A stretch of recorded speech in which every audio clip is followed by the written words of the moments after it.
Gonna walk through here. It's near a bird refuge.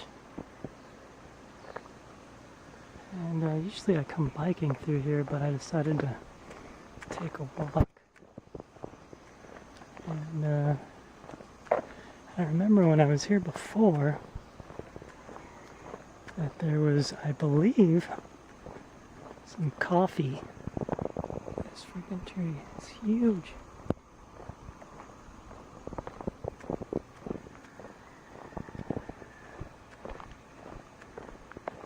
Yeah, so I remembered. So I think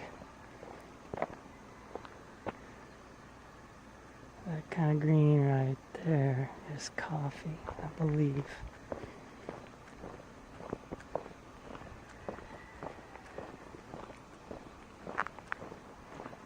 Saw an interesting bird earlier I don't think I've ever seen before, but it was moving about too quickly for me to even attempt to get video.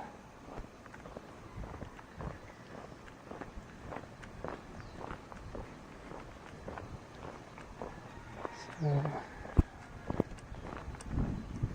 imagine this must have been planted at one time as coffee. I don't think there's the volunteers, but let's see there, get a closer look.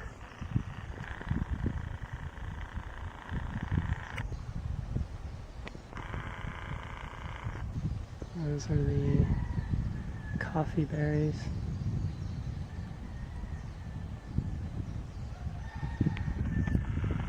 So it's good to know I wasn't imagining things, at least with respect to this.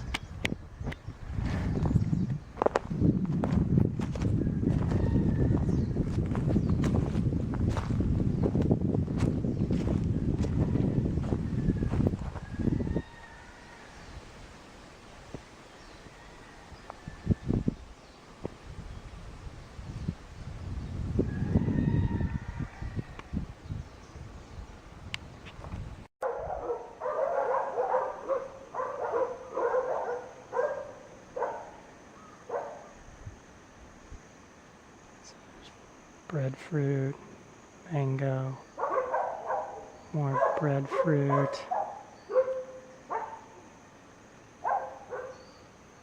Right above us, of May, I think might be, I was thinking it was avocado, but no, beef is different. And there are avocado trees down here. Really nice day. Stand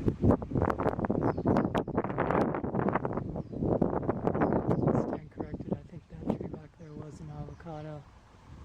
You know, the leaves just look different because it's down in a valley and they're not shredded by the winds, because similar looking tree.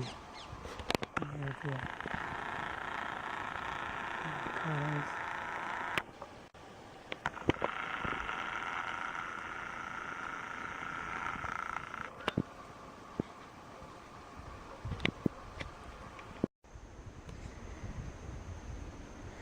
Some banana trees right here.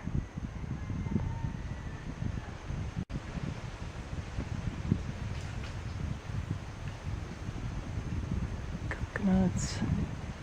Big bunch of bananas right there.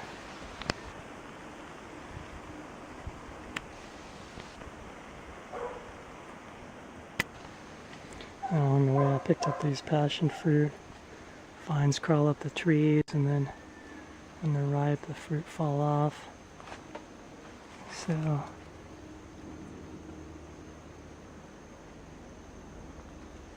far so good.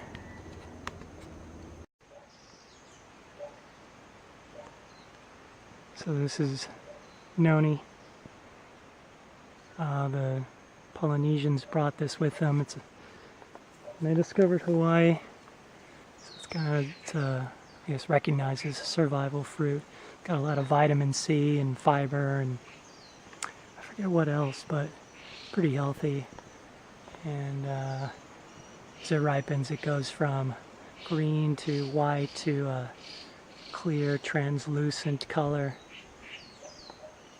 and it starts to smell like rotting cheese maybe, and taste can be a little rough, but if you have a cleansed palate, it's not too bad. In fact, it can kind of be like a ginger ale if you're drinking the noni juice, but I find it's very good for stomach ailments.